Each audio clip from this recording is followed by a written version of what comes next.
In history, we have long tried to reach for the skies, from trying to fly with wings to making the first airplanes in 1903. Since then, we have sent numerous spacecraft for research, communications, government operations, among many other uses. The fastest object we have ever sent into space was the Parker Solar Probe, which traveled at 68.6 kilometers or 42.6 miles in 1 second. To put that into perspective, an orbit around the Earth at that speed at the altitude at which the International Space Station orbits would take about 10.5 minutes. In comparison, the International Space Station takes 90. But how much more can we improve on this? Could we just keep going faster and faster? Well, maybe not. According to Einstein's theory of special relativity, if an object with some mass travels faster and faster, the energy required to propel it would increase exponentially as it approaches the speed of light. We will first look at gamma, or the Lorentz factor. Here, v is the velocity of the object and c is the speed of light. As the velocity of the object tends towards the speed of light, the value of this term gets closer and closer to 1, which would mean that the denominator gets closer and closer to 0, and therefore the value of gamma tends towards infinity.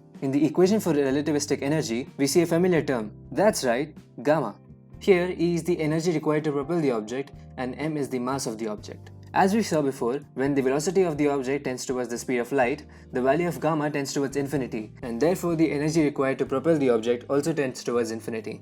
It would also cause the warping of time for the object as it approaches the speed of light. So not only will the object need enormous amounts of energy to propel it, it would also mean that time would slow down for the object. Here, delta t is the passage of time for the stationary observers, and delta t naught is the passage of time for the object. Again, we can isolate gamma from the equation and substitute it. As we saw before, as the velocity of the object tends towards the speed of light, gamma tends to infinity, and therefore the passage of time for the stationary observers according to the moving object slows down and tends to 0. If a spaceship had made a round-trip flight at such high speeds, the duration of the flight could have felt like a few years for the passengers aboard, but for the people on Earth, thousands of years could have passed. The passengers would have essentially time-traveled. So technically, any object that is moving relative to its surroundings, like right now me, is traveling ever so slightly into the future, even though it is an extremely insignificant amount. The only problem is that this is a one-way ticket.